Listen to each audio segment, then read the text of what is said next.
Hey everyone, today we're going to be talking about building out a commission plan for a venture-backed startup and answering the question, how much commission should you pay your salespeople? We're going to be covering three key points. To start, why it's a bad idea to hire commission-only salespeople. Then we're going to talk through standard software sales compensation packages and some nuances that you should be aware of. And finally, what's the actual cost? For every dollar of software that you sell, what percentage is going back to your salespeople? Before we get into that, who am I? What do I know?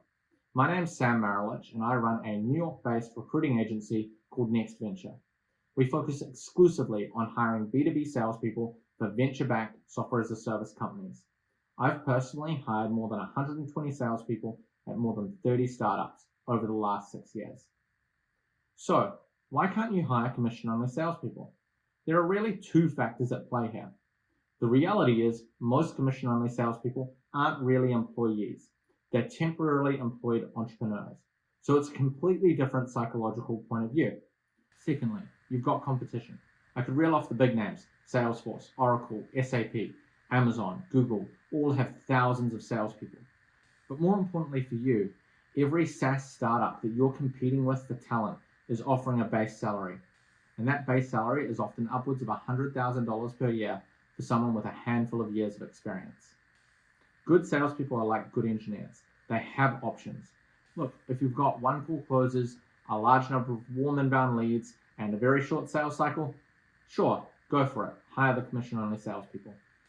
But almost every company I've come across that's wanted commission-only salespeople has been running at an extreme disadvantage when it comes to their position in the market, their advertising spend, their brand awareness, their funding situation, just to name a few factors. Put yourself in the candidate's shoes for a moment.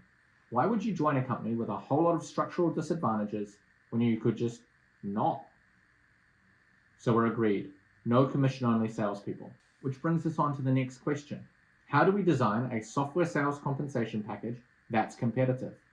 Let's start by talking about the differences in how software engineers think about compensation and how software salespeople think about compensation. When you talk to software engineers, you'll often hear the term total compensation mentioned. This is usually a combination of a base salary, an end-of-year bonus or performance bonus, and equity. There's also often a sign-on bonus if someone started a new job. Salespeople are a little bit different. The primary elements to a sales compensation package are the base salary and the variable. The variable is what the salesperson gets for hitting their quota, and this is paid progressively. If you hit 10% of your number in January, you should be paid 10% of the variable once that money comes in.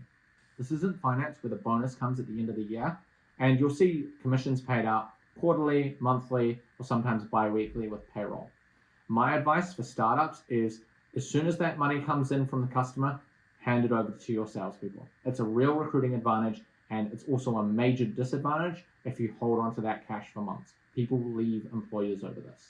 Both of these pieces together, the base salary and the variable compensation, form what's called the on-target earnings, or OTE. The OTE is an important acronym that we'll use throughout this video. Let's break this down for the different members of your sales team. And we'll start with the most junior person on the sales team, the sales development rep, or SDR. An SDR is responsible for prospecting and generating initial meetings for your account executives who then go on to close the customer. This is usually a role that involves heavy cold calling and other methods of outbound prospecting, and is typically done by people who are very junior in their careers. Common titles you'll see alongside SDR include Business Development Rep, BDR, Account Development Rep, ADR, Marketing Development Rep, MDR. There are other titles alongside this, but they're all essentially the same thing. And for an entry-level SDR, you're looking at an OTE of around $80,000 if you're hiring in a major US city like New York, San Francisco, or Los Angeles. Now let's talk about the compensation ratio for an SDR. It's usually 75% base and then about 25% variable. So in our $80,000 example, this would mean paying someone a $60,000 base salary, and then the remaining $20,000 is based on performance. But you will see variations on this. For example, you'll sometimes see a lower base. Let's call it $55,000 as an example. But it's paired with a higher variable, maybe $25,000 or $30,000. Or you'll see the opposite, a slightly higher base, maybe a $65,000 base. But that's often accompanied by a smaller variable. However you structure it, SDR compensation is fairly standardized, and it tends to sit at around $80,000 a year. I also want to make a note that all sales compensation should be uncapped. Think about this for a second and think about it logically. You don't want to demotivate your top performers. Now, let's get into account executives. This is your most common role in most sales organizations, and these are the people who are responsible for bringing in new customers. You'll see other titles here in software sales, namely regional sales managers and sales directors. Sales directors, I want to just note, half the time are individual contributors and the other half the time are managing a team. When you look at someone's LinkedIn profile, it's often quite difficult to know which of these two someone is, and usually you can only find it out by talking to them or if you have specific knowledge in how a company has set things up. So it's a little bit tricky there. The compensation ratio for account executives is very standard across the board.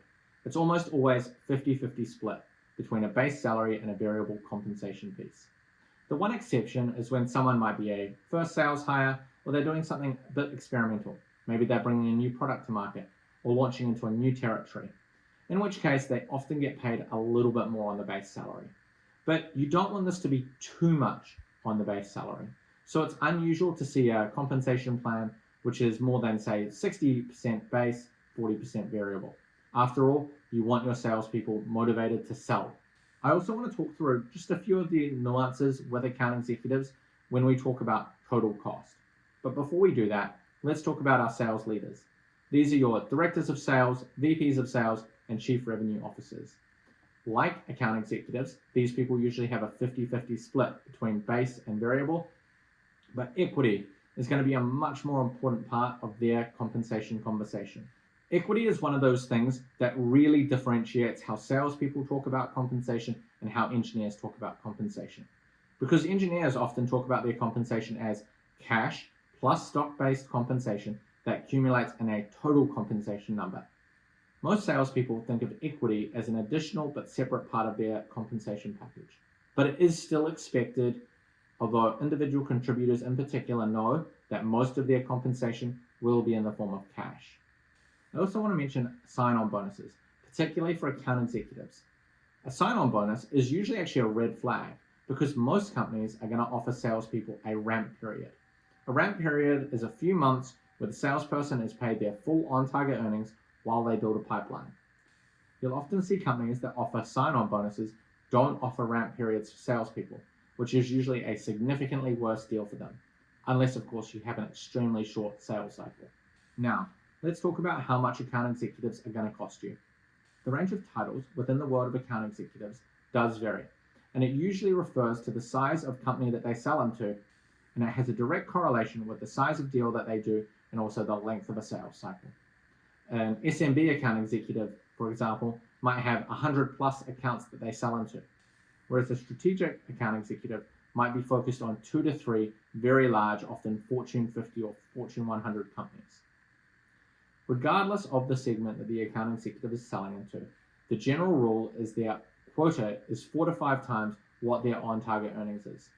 The truth is, and especially if you want to be competitive in this market, your OTE to quota ratio needs to be closer to 4x.